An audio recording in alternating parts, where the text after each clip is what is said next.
Well, good evening. This is Kristal High here with Jason Lagria of the Asian American Justice Center. How are you doing today? Great. How are you doing? I'm doing well. Thank you so much for taking time out of your schedule to talk to me here at MMTC's Broadband and Social Justice Conference.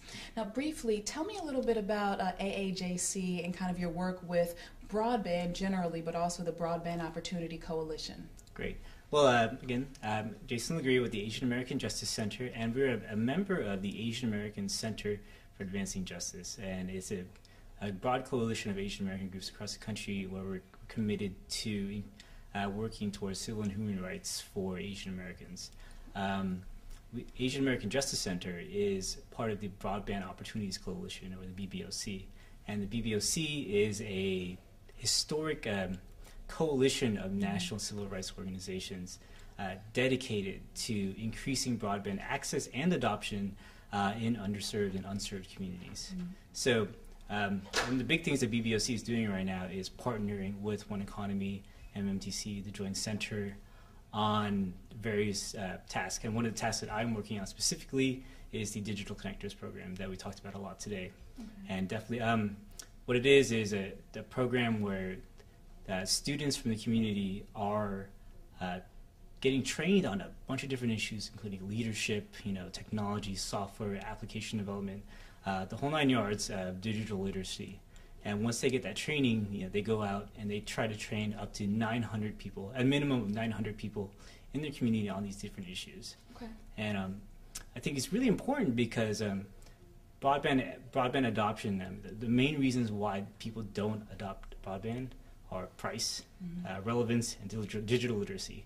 I mean, right now we can't address price with the programs, but what we could do is increase people's awareness of broadband adoption so they know that it is more relevant in their life today in the 21st century, and also just getting people familiar with just how to use a computer and what the internet is all about.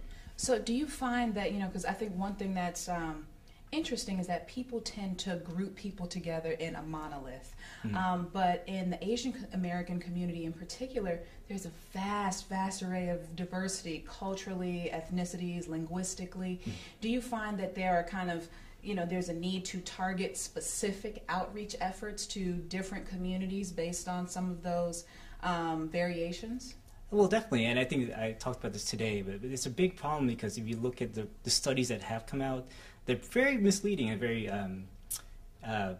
to me, it troubles me because it perpetuates this model minority myth that all Asians are like rich and smart and doctors and lawyers.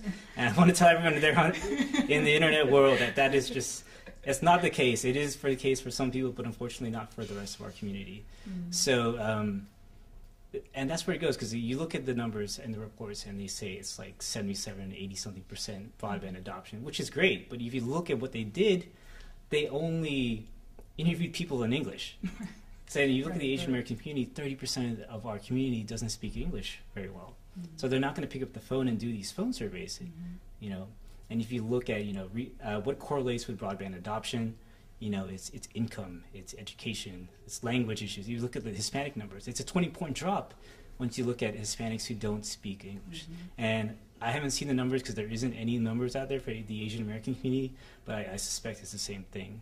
So when I'm looking at the community, I don't know which groups, based on hard data, to look at. But I could sort of figure out saying, okay, I know, for example, like Hmong people, people from Southeast Asia, they tend on average to be on a lower socioeconomic scale versus like more people from East Asia, for example.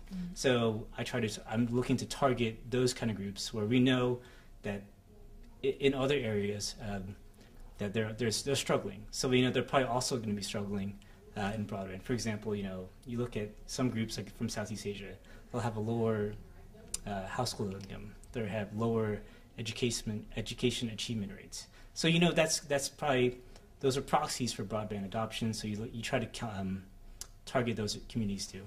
So then, what are your thoughts? Particularly given your outreach efforts with the BBOC working with One Economy, how has MMTC been supportive of your advocacy to this point, kind of in that area of increasing broadband adoption, awareness, digital literacy?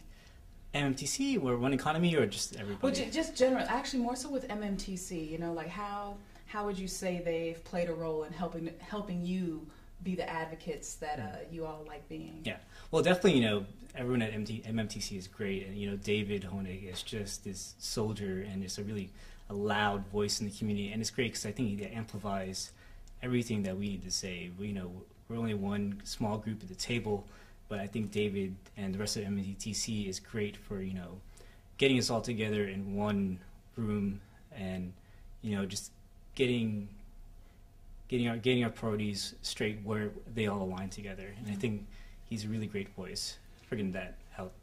Okay, so last question, and I'll let you go. It's okay. In terms of that whole getting priorities straight, what would you say is the number one priority that you face that you're dealing with now in terms of the whole broadband adoption, digital literacy piece? I guess for me, I think it would be making sure everyone has access first, and I think we're at the right time now to get that done. The whole last year was concentrated on net neutrality, and it is an issue, but it's not as important as broadband access and adoption. So we need to work on getting everyone connected. Let's worry about what happens when you get connected afterwards, but let's get everyone connected first. So I think one of the great things that we talked about today is USF reform, and that's going to be a really great way for people that are in low-income communities, to get connected to the internet. Because right now it's expensive, and that's one of the big reasons why people aren't connecting, is because they just can't afford it. So a great program like USF reform to get low-cost internet to people who need it connected. Thank you so much. We appreciate your time and hope you have a wonderful time here at the rest of the conference. Thank you very much.